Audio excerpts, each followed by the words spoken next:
Israel কল্পনাও করতে পারেনি প্রতিশোধমূলক অভিযানে এতটা শক্তিশালী সামরিক সক্ষমতা দেখাবে ইরান। এই মন্তব্য করেছেন ভেনেজুয়েলার প্রেসিডেন্ট নিকোলাস মাদুরো। এদিকে মার্কিন প্রেসিডেন্ট ডোনাল্ড ট্রাম্প বলেছেন ইসরায়েল যুদ্ধে বেশ ভালো করছে। আর জাতিসংঘ মহাসচিব নিরাপত্তা পরিষদের বৈঠকে বলেন আলোচনায় আস্থার সংকট তৈরি হয়েছে।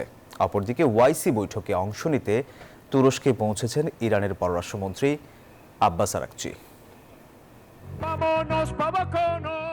ইরানি সামরিক সক্ষমতার প্রশংসা করে ভেনেজুয়েলা প্রেসিডেন্ট নিকোলাস মাদুরো বলেন, এখন বিশ্ব জানে ইরান সামরিক দিক থেকে ইসরায়েলি শাসনের চেয়ে এগিয়ে আছে।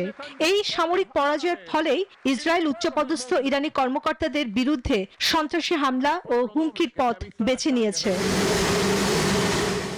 এদিকে মার্কিন প্রেসিডেন্ট ডোনাল্ড ট্রাম্প চলমান ইরানকে আলোচনায় ফিরতে সর্বোচ্চ 2 সপ্তাহ সময় দিয়েছেন। সেই সঙ্গে তিনি বলেছেন ইসরায়েল বর্তমানে জিতছে, এমন অবস্থায় দেশটিকে হামলা বন্ধের আহ্বান জানানো কঠিন। শুক্রবার নিউ জার্সিতে এয়ারফোর্স ওয়ান থেকে নামার পর সাংবাদিকদের প্রশ্নের জবাবে একথা বলেন ট্রাম্প। অন্যদিকে চীন বলছে ইরানের পারমাণবিক স্থাপনাগুলোতে হামলা বিপজ্জনক নজির। বান্ডেল থাকলে প্রতি সেনমানিতে টাকা বাঁচবে।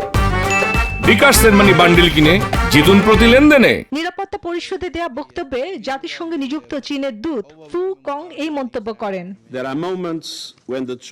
জাতিসংঘ নিরাপত্তা পরিষদের বৈঠকের উদ্বোধনী ভাষণে মহাসচিব অ্যান্টনিও গুতেরেস বলেছেন ইরানের পরমাণু কর্মসূচি নিয়ে আলোচনা আস্থা সংকট তৈরি হয়েছে। তিনি বলেন ইরান ইসরায়েল সংঘাতের বিস্তার এমন এক আগুন জ্বালাতে পারে যা কেউ নিয়ন্ত্রণ করতে পারবে না। ইসরায়েল ইরান সংঘাত অব্যাহত থাকায় বিশ্ব দ্রুতগতিতে সংকটের দিকে এগোচ্ছে। ইসরায়েলের সঙ্গে চলমান উত্তেজনার মধ্যে সুইজারল্যান্ডের জেনেভা থেকে ইসলামী সহযোগিতা সংস্থার ওআইসি বৈঠকে অংশ নিতে তুরস্কে পৌঁছেছেন ইরানের পররাষ্ট্রমন্ত্রী আব্বাস আরাগচি।